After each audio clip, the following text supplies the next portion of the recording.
All right. I'm sure y'all seen this story. Dude, don't be a reread. I'm sure y'all have seen this story out of Chicago. A lot of discussions around it. We're going to speak about it now. Chicago mom accused of telling Thank son. you, Honorable. None of our Kelly victims came from a broken home or a single mother. That's true.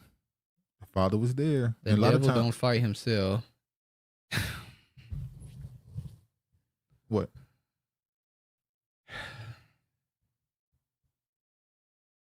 Just go ahead and read. Chicago mom accused of telling son to shoot man sues police after murder charges dropped.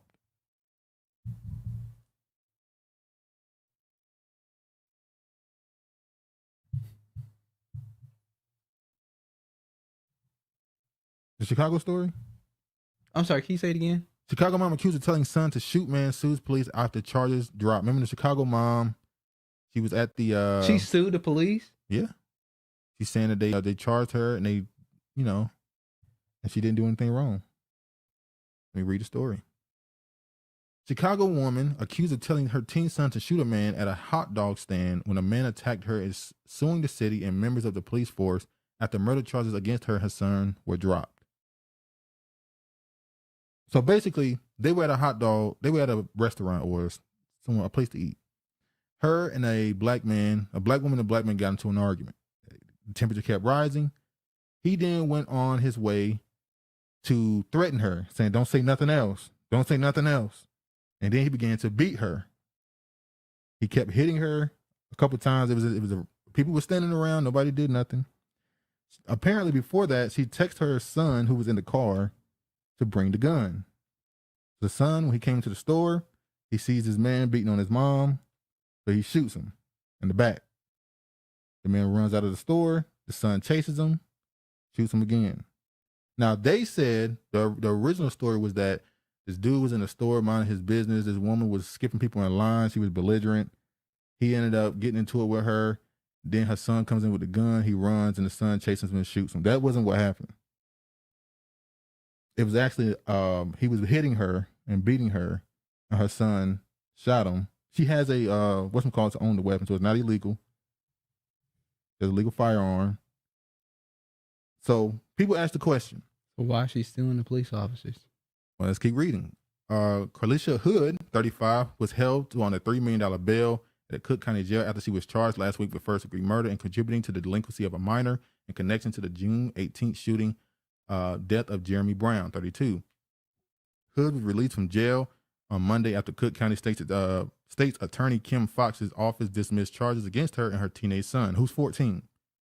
That same day, prosecutors told USA Today the state was unable to meet our burden of proof in the prosecution. A tort lawsuit filed by Hood Tuesday at Cook County Circuit Court names the city of Chicago and 5 police officers as defendants and alleges false arrest, malicious prosecution, and emotional distress. I've experienced pains in many ways that I would never have thought, the Associated Press reported Hood said after the charges were tossed. What happened to me was totally unnecessary. Never in a million years would I have imagined being brutally attacked, beaten, and being arrested. What do you think about this? Well, I'm gonna say this. There's a whole lot of stuff people be saying about this. The immediate response for some dudes was, "Damn, she had her 14-year-old son shoot this dude. What is going on?" Remember that story about the mom who had her son come kill a dude for cold fries or something? Yeah. This wasn't that situation. This wasn't a mother who was using her son as an attack dog for no reason. This was a woman who actually needed self-defense. Although, you could also say, hey, I agree with Regina. You put your hands on a stranger, you get what you get. That's true. But also, people could walk away. Exactly. From both parts. I'm not saying she did anything wrong. I'm not saying she did anything wrong, but this man could have been on drugs. Well, he wasn't. So I'm just throwing stuff out there. I know. Sometimes people are stressed out, have a lot of things going on in life. And, sometimes you could just be the bigger person and try to de-escalate situations. Well, in the part where he was telling her to shut up, and people was like, well, he was looking for any reason to hit her. He was. You kind of go right there. In a perfect world, somebody steps in and says, hey, chill out, bruh. They push her away and him away, but nobody Everybody just stood there and let happen what's gonna happen.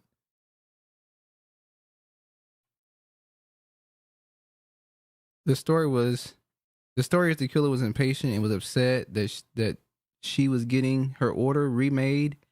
It just so happened a black woman last in line, captured the moment and shared it with the public. The only stress he had was being Travis not that big. He never practiced what he preaches like a good Umar. So what you think? I think the situation could have been de-escalated.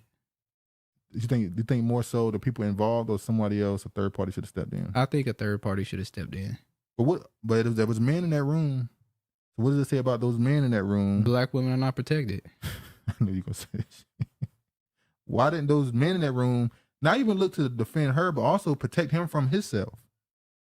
Now I know the stories of dudes who get involved with domestic situations, even though they weren't in a relationship or nothing. But domestic situation, a dude gets involved, and next thing you know, the woman the one that stabbed him, and then get in the car with the dude that was beating on her and drive away. So we know those stories of people getting involved and end up getting harmed themselves. So a lot of people tend to mind their own business now. But I think somebody should have got involved at that point.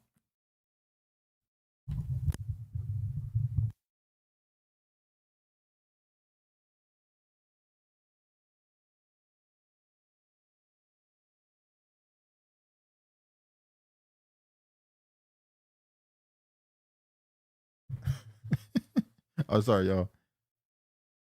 They was all wrong. I agree. There's a lot of stuff that went into this that led to the death of somebody or maybe the rightful protection of another. So it is what it is. But I will say this. I'm hoping that the son is able to get a grasp of what happened truly. Because once you see these stories, you read these books about people who take the life of somebody and it can have an impact on them mentally and psychologically. So I'm hoping that he's had somebody sit him down and explain to him the situation that happened. And because hopefully he don't get older and just think, yeah, just shoot somebody. That's the way you can just shoot people. So we'll see. Young woman and the person who filmed the moment. There's an interview of her meeting the girl who filmed the moment. Son is John Moran. Now, hopefully, things end up for them. But as far as the lawsuit, what you think? You think she got a real? I don't know how she can sue them. I don't think she has a lawsuit. All they know is coming on the scene. Somebody was shot and killed. Somebody got to get charged.